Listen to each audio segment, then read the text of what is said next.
Welcome back, everyone. So today that's going to be a little bit special because I had a lot of things going on personally. That was kind of anyway, a lot of things, and so I didn't really have a mind to go and do that video. But I'm committed.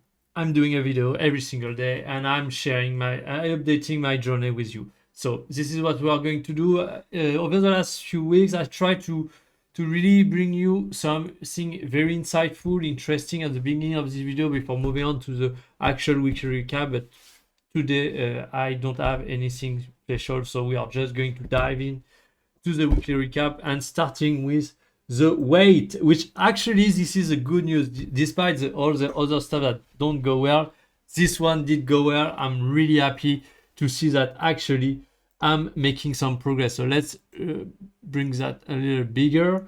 So 12.9.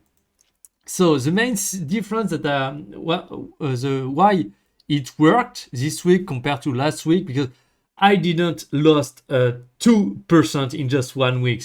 What is happening is actually this one was a misread, because I think I was kind of doing water retention at that point. And so that was kind of because you're storing water roughly at the same place in your body than fat.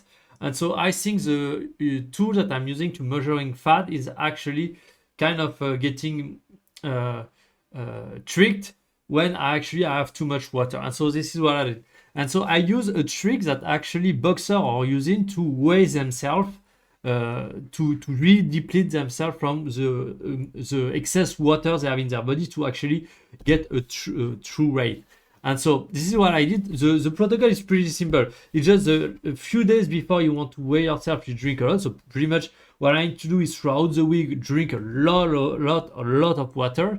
But 18 to 24 hours before I want to weigh myself, so during Sunday, I need to drastically reduce my water intake. Between 48 and 18 hours, I need to drop it a little bit. But after 18 hours from the time I want to weigh myself, I need to drop it extremely, almost not drinking at all. So I need to still go train, still do my training and so on, but really reduce the water intake to really get it flushed out of my body. Because the mechanism is, because you're drinking so much water before, your body is used to kind of getting that water out of the body very quickly, since there is a lot coming in. But when you actually stop drinking, well, your body doesn't adapt as quick, so it kind of keep flushing out water even though you're not actively replacing it with new water. And so that's how you drain water out of your system. So it worked really well. So now I have a clear picture. Okay, this is where I am. But there is only 2 weeks left this week, and the next week, actually the next week, I'm leaving to go ski on Friday evening, Friday afternoon. So Friday is going to be the weighing. So that's 3 days before what I usually do. So I have 3 days where I'm not going to lose fat and add. So next Monday, I believe I can be, if we are at somewhere 11.9, that will be awesome. But yeah, I think the 10% is going to be hard. Probably if I was able to go all the way until the Monday, maybe we will be able to do it. But yeah, that's still a big success. Honestly, if I reach anywhere into maybe 11.5, 11.4% body fat, from where I started at 19%, that's already a massive success, to be clear, because I was thinking about it this week, actually, thinking back on this year, where I haven't started my year at that low. I was probably at 14 or 15% when I started this last year, and I ended up at 19%. So starting this year at 11.5, I will, in the worst case scenario, maybe go back up to 15%. But if next year, when I do that again, that lost phase period that I'm going to do from now on at the beginning of each year here, I think starting from 15%, going down to 10% or even slightly below is going to be not a piece of cake, because that wasn't that easy, but that's going to be actually doable. Where here, that was massive challenge, 9 weeks, 9.5% fat to lose on 9 weeks. Well, that was a little bit that was a very hard challenge. But I mean, even though I'm not reaching it perfectly, we are getting so. That's still a big win. That's still a big win. I start seeing ads, so I'm happy with that. Anyway, so that was on the weight side. Then on the speed side, so kind of a little bit of funkier this week. So since I started working a lot on that left sideband and so on, it is kind of have a ripple effect in all the dynamic of my swing. And so I had to figure a lot of things out. That's also a part of the thing that made me feel a lot of, not burned out this week, but really confused, because my brain had to kind of rethink everything it was doing, reorder every pattern, and so on. And so that was extremely draining. On top of just the training, the fact that I was putting myself in such an uncomfortable situation, it's something that I wasn't knowing. So there was so much things going on my subconscious, trying to figure it out over and over, that that was difficult to actually generate speed. Even though on the top end we had a couple of days that was kind of decent, since I was testing a lot of stuff, we had a lot of very, very low days, and that equate to actually having the average not being that high. So total 3,801 balls so far for 2025. So yeah, I think if I keep up the pace and ramp up the pace, because I'm going to get to 200 balls per session at some point, we might reach 30,000 or 40,000 drive it in 2025, which is going to be pretty insane. But for a speed year, a driver focus year, that's good. That's kind of the target that I have in mind for this year. Anyway, regarding the middle cycle, so honestly, I'm pretty amazed. Whoa, calm down. That was me because I wanted to move. So just perfect week so far. Honestly, this one, there was only one day where I'm actually on the. Actually, I didn't have any event, any people coming up and try to fuck my schedule around. So that was much easier to stick to a perfect plan. But what I'm really happy about is the fact that despite that I'm not increasing the workout anymore, my metabolism is not dropping. I think it's like the level of volume of work that I'm doing, it's so big that actually my body is just saying, okay, you know what, I cannot reduce the metabolism more. I need to be active to be able to do the workout. And so that's why I'm able to maintain, despite not adding more work, to maintain the 3,000 per session, which is pretty insane, because that was kind of the deal here with the 1,000 reps workout is, as you go deeper and deeper into the dieting phase, your metabolism is dropping. But so to compensate that, the way I did it is I was, instead of starting, since I was a little bit out of shape and so on, I started with for the 1,000 reps workout with only one round. And so as I was getting deeper and deeper into this dieting phase, I was increasing the amount of rounds until I reached actually 10 rounds. And I believe that 10 rounds is so much demanding on my body that I cannot actually go lower. The caloric expenditure on a day cannot be lower than that. It's so my body just have to burn fat. So that's kind of the good thing as well. Anyway, what is absolutely insane, and I believe that's thanks to the creatine, the protein shake that I take at the end of my day with some creatine in it, I'm gaining strength. I'm gaining a lot of strength. I'm pretty amazed, especially on the bench. Honestly, last week I reached 100 for the first time ever, so I was absolutely happy with that. Honestly, this week I wanted just to match it, to do it again. 150. Did I pass 150? Yeah, maybe I did. Don't remember. Yeah. Anyway, I'll test it next week anyway. So yes, 110. Wasn't expecting that because I was going into the bench session. I was just like, okay, I'm just going to try 100 again, just try to really validate it and so on. But it kind of felt somewhat easy, so I decided, you know what, I'm going to try 105, and it still felt somewhat easy. So I decided, you know what, I'm testing 110. Honestly, I was expecting to fail it. I was expecting, okay, I'm not going to be able to lift it, but I did. So that on that side, I'm absolutely mind-boggling. Also, so what the reason it's important is because on the bench, 100 to 225 pounds, it's 2 plates. On the squat, I passed three plates, 140.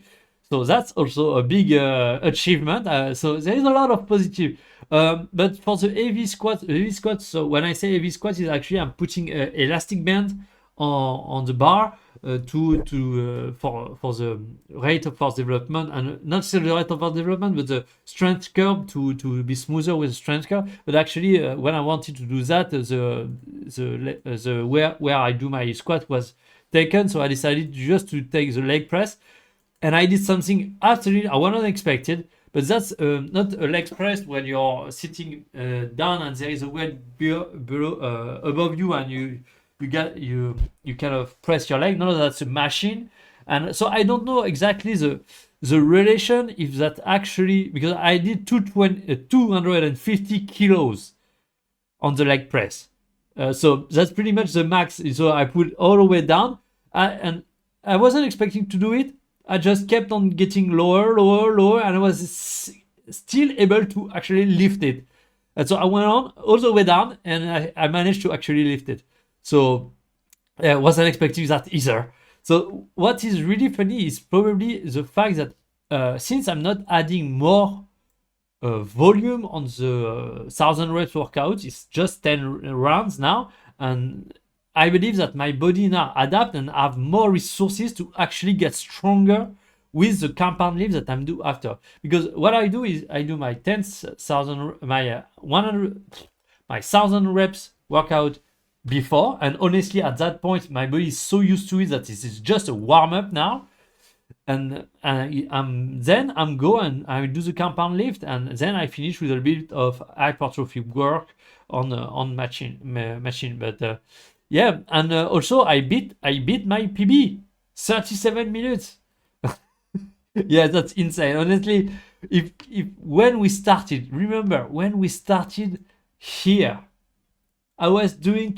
First of all, I did not really record the time, but I remember I was like dying. One round it was already tough. 2 rounds, 3 rounds, I was already dying. 5 rounds and so on. I had no idea how on earth I would be able to actually do my 10 rounds. That was just that's how insane when you look at it, when you look back on it, you see, wow, the progress that I've made. Now my level of fitness and athleticism is just through the roof, and that's why this exercise, this workout that I have found, I believe a few years ago, and which is just about doing 10,000 reps. So that's not exactly 10,000 because I do a lot of, because that's 10 reps relative effort for a push-up, but for instance the pull-ups are much difficult than the push-up. Also having squat with 40 kilos on the back is a little bit 10 reps is really tough on the legs. That's just so that's why I keep, so the total I'm doing 11 exercise instead of 10, but that's still only 90 reps. So total is actually 900 reps. But anyway, what I found with that is this is an absolute beast when it comes to building fitness level and athleticism, because when you start trying to do it in 37 minutes, there is two things that happen. You do not take break, so your cardio need to be as best as it can be. You rush almost through each exercise, so you have to execute them with a lot of power and speed. So on top of being cardio intensive, this is speed intensive. So you are developing also a lot of rate of force development, really being explosive at each reps and so on. So that's just awesome. And since you are doing that for over 30 minutes, which at a very high intense workout, I look at it on my Whoop, I'm about on average 160 beat per minute throughout the workout. So that's really high. And so the next benefit that is also doing is I'm exploding through the roof my level of VO2 max. At least I'm not an expert on VO2 max, but I believe by doing that, I'm actually working on the VO2 max as well. And VO2 max is actually, so if you don't know what it is, it's what allows you to convert the oxygen you're taking in when you are breathing and converting that into energy. And so the better your VO2 max, the more endurant you are, but also the more able you are to focus and stay focused for a longer period of time. So VO2 max is highly important when it comes to golf, to be able to stay focused throughout a whole round of golf and so on. So that's something very important to do. So that's why that's kind of here on this part, I'm building my athleticism.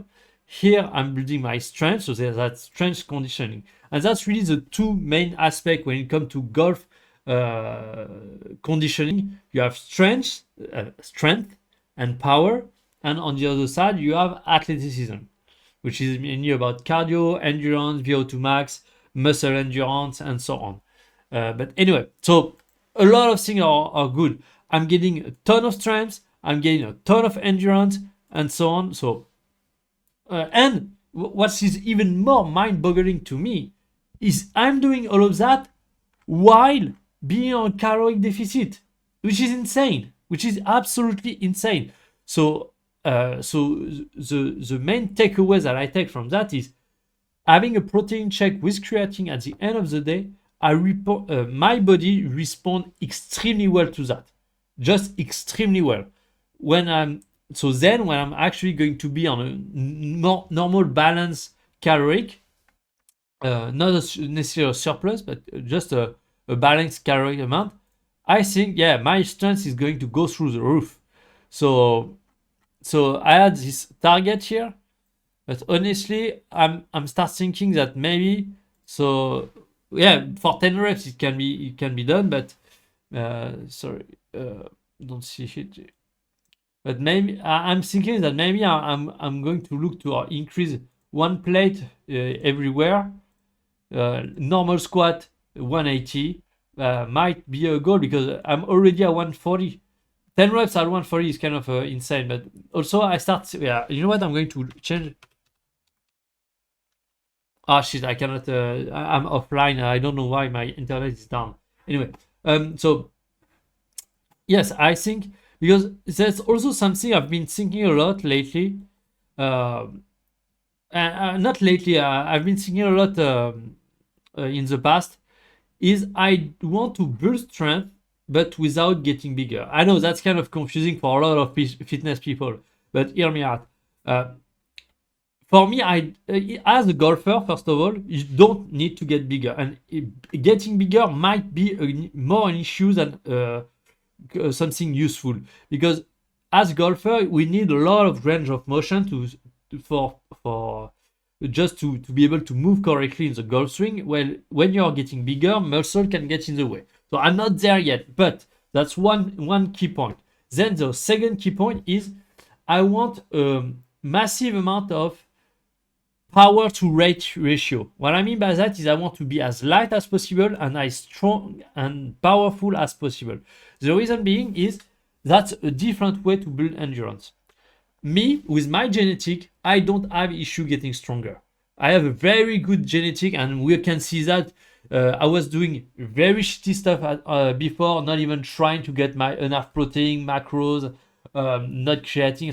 So I was doing a really poor job. I even trying to get stronger, and I was still improving. Now that I'm doing the right thing, my strength is getting through the roof, and I'm not even trying. So if you want to know, that's literally that. I'm doing one set of one working set. I'm doing one working set of 1 reps per week. That's so stupidly low, but yet that's enough for me to improve. 1 billion calorie deficit. Anyway, so that's something is very important to understand is what is your strength and what are your weakness. For me, my strength is I get strong very easily. So I have a good amount of type 2 fibers, which are very good to develop strength. But the drawback of that, because I believe I have kind of a disproportionate amount of type 2 fibers, is I'm not endurance. My endurance is really the big issue. So the 10,000, this 10 round 1,000 reps workout is highly important for me to get all my type 2X fiber to migrate into type 2A fibers, which are more endurance. So that's the first thing that I need to do in order for me to get to my absolute best. And then I need to get as light as possible while getting as strong as possible, because a stronger body is a more endurance body, especially if you are light. So for me, being light and being as strong as possible are the two requirements that I need in order to get enough endurance to be able to perform the golf course week in and week out, week after week during an entire season of golf. That's kind of the thing I'm starting to do. Even though this year it's a little bit special because that's just about speed, but I'm starting putting pieces together for when I will be ready to compete on tournament, on the PGA Tour and so on, week after week after week. Here, all the foundations start coming together. So that's really important that I know myself, know what works for me, and know how to get the best out of me. That's the key here. And that's something I think a lot of people are forgetting. There is not one way. There is your way. You need to understand yourself, how you work, what are your strengths, your weaknesses, and what you need to do in order to get the most out of it, out of your strength, and how you can, what are the strategies you need to put in place in order to compensate your weaknesses. And this is my way of compensating my own weaknesses. Anyway, so yeah, I believe that's kind of it. The last thing that we can actually do is review. So the last swing of this week for the and I'm going to share a little bit with you about what. So yeah. Anyway, yeah, because I think I kind of fucked up a little bit where I'm because I'm working on actually saving the video for the last session, which the video edit, sorry, which I haven't done yet. Anyway, so let's take a look at it from the beginning. I'm going to let it finish and then I'm going to talk it through.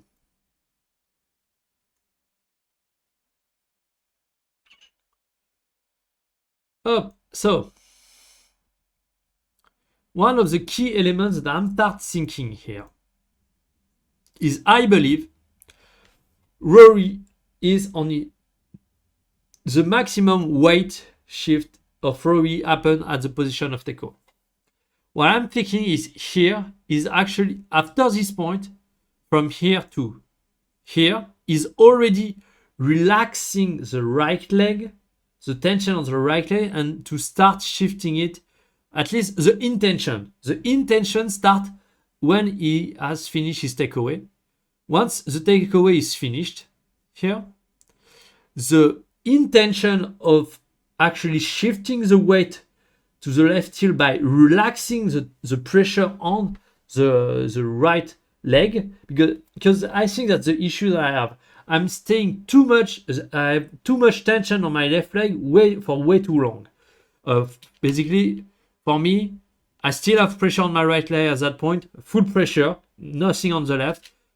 Full pressure, nothing on the left, still at that point. And only when I reach the top, I start actually trying to shift my weight onto the left heel. Where I believe what Rory does is actually start the intention, at this point he is starting the intention of shifting to the left and start relaxing his right leg to do that. At this point he's already starting, you can see with the hip that are starting to bump just a little. You can see also that his right femur here is going, you can see a little bit more angle just right here, which is because he's relaxing the right leg, and because he's relaxing the right leg, that allow it to actually bend a little bit. So if we come back a little, you can see here, then you can see that this angle is deepening even more, because he has actually fully transferred his weight at this point. His weight is fully transferred onto the left leg, where mine is still, I believe, at best at this point 50-50, but I think I'm still even maybe 60 on my right feet, and only 40. You see that, and that's why you can see that just after that, I am transferring all my weight there, where actually Rory is already. I'm having a delay in my swing, which caused a lot of problem later on. So that's why where Rory is, since he was already fully set on his left leg, he can actually just start rotating. And where me, I'm kind of late, so I have to first shift my weight, and then when we reach that point, I start rotating. But since I kind of the weight shift down actually dropped the club, and anyway, I think that kind of have a ripple effect. That's mainly the key element. So what I want to do is kind of, once I finish the takeaway, from the takeaway position over to that point, really try to shift my weight by relaxing the pressure on my right leg, and try to put as much pressure as I possibly can on my left leg. And as I'm doing that, increasing as much as I possibly can the left side bend, and try to put the club in the right position. And I believe I'm going to get closer to Rory to at least the rhythm at which he's doing that. And then this is after, so here he's fully set on his left leg. Then he's bumping both ear forward, as you can see. And at this moment, this is where he's going from having the club being across the line to actually shallowing it to start the downswing. After this point, he's rotating. He's not rotating. This is what I'm thinking also. You see, I have talked in the last few sessions about when I push into the ground, I kind of throw my arm down at the same time. I believe this is what happened between here and here. So we have kind of the first movement where he throws both heel forward and kind of shallows the club while increasing his left side bend. Then at this point, he's pushing into the ground, throwing his arm down. You can see that's a much more vertical motion also. The hips are rotated, but that's kind of a reaction of the ground force of the vertical motion. So pushing into the ground, which lead to the body actually rising, which allow him to actually throw his arm down. So that's kind of the thing here, all the way until that point. And now what I'm thinking is, once I reach that point, I should not stop actually pushing up, because the arm are as low as they should be. Then this is just about, okay, the club is about to release, I have nothing left to do. The only thing that is left for me to do is actually rotate to get the club on the right plane, so it deliver on the right plane. So that's kind of so mainly heel bump to that point, shallowing the club, keeping the left side, pushing into the ground very hard, and just throwing my arm down as fast as I possibly can. And then once I reach that point, this is just pushing on my legs to rotate as hard as I possibly can, trying to get my right elbow to fly a little bit outside of my body to really allow me to get the club inside as much as I possibly can as I'm rotating through. That kind of because if I continue pushing up at that point, I will get out of my posture, which is not a good thing. But if at that point, when the club reaches that point, I'm only actually rotating, I think I'm going to be able to maintain my posture while delivering the club on the right plane. Anyway, that's kind of my thought for it that I'm going to work on this week. But yeah, that was kind of I had so much thing going on in my head this week. A little bit of overload of information, but I start slowly putting one thing and another together, and at some point we will get there. So, as it say, thanks you for watching, and I'll see you tomorrow for the first session of the week where we will be implementing all of that. Thanks you. Bye bye.